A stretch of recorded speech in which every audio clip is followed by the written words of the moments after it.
យកបងប្អូនយើងជាបងប្អូនយើងប្រវត្តិមានចំណងជថាអុកផាឈៀងម៉ៃបាទ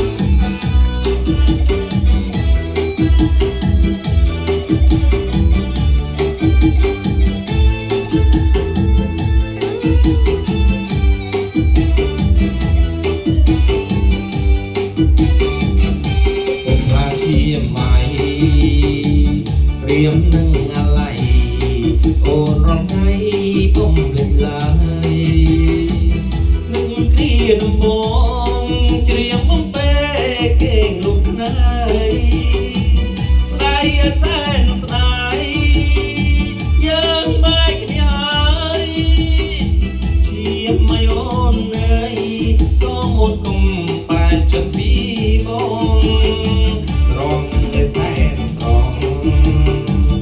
រៀមនឹងស្រណងវាដែលធ្លាប់ไปត្រកងពេលអូនងុតតឹងបងរកតែអងឯកណង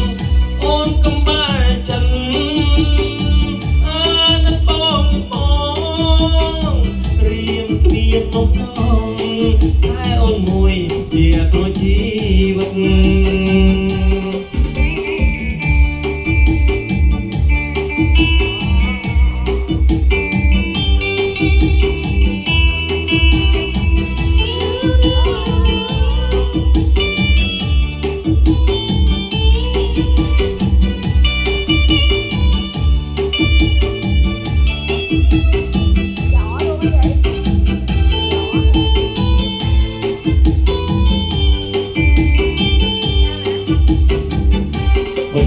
ជាម៉ៃរៀមនឹងអាឡៃអូនរងថ្ងៃបំលេចឡើយនឹងគ្រាដំបងច្រៀងបំពេគេងរោគណៃស្ដាយសែនស្ដាយ